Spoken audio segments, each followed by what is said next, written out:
పశ్చిమ గోదావరి జిల్లాలోని తణుకు స్థానిక జిల్లా ప్రభుత్వ ఆసుపత్రిలో ఆపిల్ హాస్పిటల్ వారి సహకారంతో ఈ కీలక వైద్య సేవలు అందుబాటులోకి వచ్చాయి. ముఖ్యంగా నెఫ్రాలజీ సేవలను ఇకపై ప్రభుత్వ ఆసుపత్రుల్లోనే అందించనున్నారు. అదేవిధంగా గవర్నమెంట్ హాస్పిటల్ తరపున వినికిడికి సంబంధించిన చికిత్సలు మరియు వైద్య సదుపాయాలు కూడా ఇక్కడ ప్రారంభించబడ్డాయి. ఈ రెండు ముఖ్యమైన వైద్య విభాగాల ప్రారంభోత్సవాన్ని ఎమ్మెల్యే ఆర్ఎంఎల్ రాధాకృష్ణ లాంఛనంగా ప్రారంభించారు. ఈ సందర్భంగా ఎమ్మెల్యే రాధాకృష్ణ మాట్లాడుతూ తణుకు మరియు చుట్టుపక్కల ప్రాంత ప్రజలందరూ ఈ నెఫ్రాలజీ సేవలు మరియు వినికిడికి సంబంధించిన అత్యాధునిక వైద్యాన్ని పూర్తి స్థాయిలో వినియోగించుకోవాలని కోరారు. ముఖ్యంగా ఈ సదుపాయాలు పేద ప్రజలకు ఎంతో ఉపయుక్తంగా ఉంటాయని ఆయన తెలిపారు.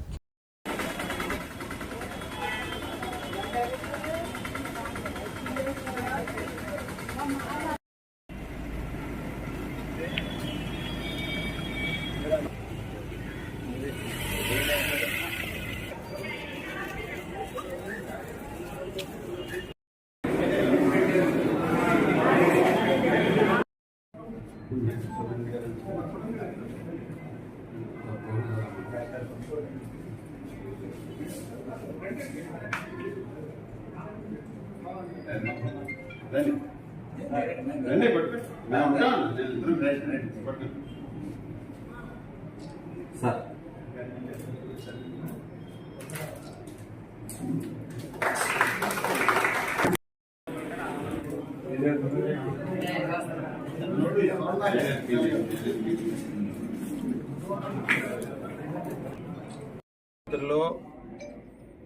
మూత్రపిండాల సమస్యకు సంబంధించి ఇక్కడ నెఫ్రాలజిస్ట్ని కన్సల్టెంట్గా యాపిల్ హాస్పిటల్ వారి సౌజన్యంతో ప్రతి వారం కూడా ఈరోజు అవుట్ పేషెంట్గా ఇక్కడ నిర్వహించే విధంగా కూడా వారికి ఇక్కడ అందుబాటులోకి ఈ రోజు నుంచి ప్రజలకు అందరికీ కూడా అందుబాటులోకి తీసుకురావడం జరిగింది. మన తణుకు జిల్లా ప్రభుత్వ ఆసుపత్రిలో ప్రతి శనివారం ఇక్కడ డాక్టర్ గారు అందుబాటులో ఉండి కిడ్నీ సమస్యలకు సంబంధించినటువంటివన్నీ కూడా పరీక్షలు నిర్వహిస్తారు. దానికి తదనుగుణంగా వారికి కావాల్సినటువంటి ఏదైతే ఇంకా చేయాలో, వైద్య సదుపాయాలు అందించాలో, వైద్య సహకారం అందించాలో ఆ విధంగా చేయడానికి ఈరోజు దాన్ని కూడా అందుబాటులోకి తీసుకురావడం జరిగింది. యాపిల్ హాస్పిటల్ వారి అందరికీ కూడా మేనేజ్మెంట్కి ధన్యవాదాలు తెలియజేస్తున్నాను.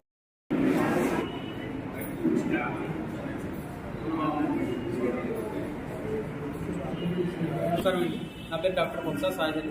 నేను ఇక్కడ యాపిల్ హాస్పిటల్స్ తణుకులో ఫుల్ టైం నెఫ్రాలజిస్ట్గా పనిచేస్తున్నాను. ఇక్కడ మన గవర్నమెంట్ హాస్పిటల్లో ప్రతి శనివారం మధ్యాహ్నం 11 నుంచి 2 గంటల వరకు నెఫ్రాలజీ ఓపీడీ ఫ్రీగా చూడబడుతుంది. కిడ్నీ పేషెంట్లు, దీర్ఘకాలిక కిడ్నీ సమస్యలు, క్రానిక్ కిడ్నీ పేషెంట్స్ మరియు డయాలసిస్ పేషెంట్లు ఈ సర్వీస్ను ఉపయోగించవలసిందిగా కోరుతున్నాం. దీనికి మెయిన్గా కారణమైన ఈ సందర్భాన్ని మాకు క్రియేట్ చేసిన ఎమ్మెల్యే గారు డాక్టర్ ఆర్ఎంఎల్ రాధాకృష్ణ గారికి, హాస్పిటల్ కమిటీ చైర్మన్ గారికి మరియు మెడికల్ సూపరింటెండెంట్ కె సాయికరణ్ గారికి నేను ధన్యవాదాలు తెలుపుతున్నాను. మెయిన్గా నేను 3 అంశాలు చెప్పదలుచుకున్నాను. ప్రతి 10 మందిలో సుమారు 4 నుంచి 5 మందికి డయాబెటీస్ ఉంటుంది. వాళ్ళు ఆల్మోస్ట్ 25% మంది కిడ్నీ ప్రాబ్లమ్స్ బారిన పడుతున్నారు. కిడ్నీ 90% వరకు డ్యామేజ్ అయినంత వరకు కూడా కిడ్నీ లక్షణాలు ఏమీ కనబడవు. సో మనం ముందే తెలుసుకోవడం ద్వారా మన కిడ్నీ టెస్ట్ అనేది కూడా 90% డ్యామేజ్ అయిన తర్వాత పెరగడం స్టార్ట్ అవుతుంది. అందుకు అంచనాగా అట్లీస్ట్ క్రియాటిన్ 1 ఉందని అంటే మనకు 90 నుంచి 95% కిడ్నీ పనిచేస్తున్నట్టు, 2 ఉంది అని అంటే 50% కిడ్నీ డ్యామేజ్ అయినట్టు, 3 ఉంది అని అంటే 30% డ్యామేజ్ అయినట్టు మనకు తెలుస్తుంది. మన తణుకు ప్రదేశాన్ని తీసుకుంటే 2020 వరకు 40 మంది డయాలసిస్ పేషెంట్లు ఉన్న తణుకు ఈరోజు 450 మంది డయాలసిస్ పేషెంట్లు తణుకులో ఉన్నారు. సో కిడ్నీ ప్రాబ్లం యొక్క తీవ్రతని ముందే కనిపెట్టడం ద్వారా డయాలసిస్కి వెళ్లకుండా ఏ విధంగా చేయొచ్చో మన నెఫ్రాలజిస్ట్ సూచనలు తీసుకుంటే ఉపయోగపడుతుంది. సో ఈ కిడ్నీ సేవలను ఉపయోగించుకోవాల్సిందిగా అందరినీ కోరుతున్నాం.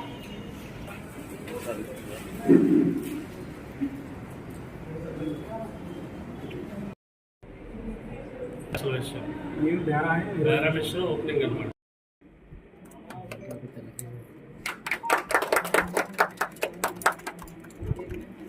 అనేది ఇక్కడ లేదు, వైజాగ్లో ఉంది ఇప్పటి వరకు.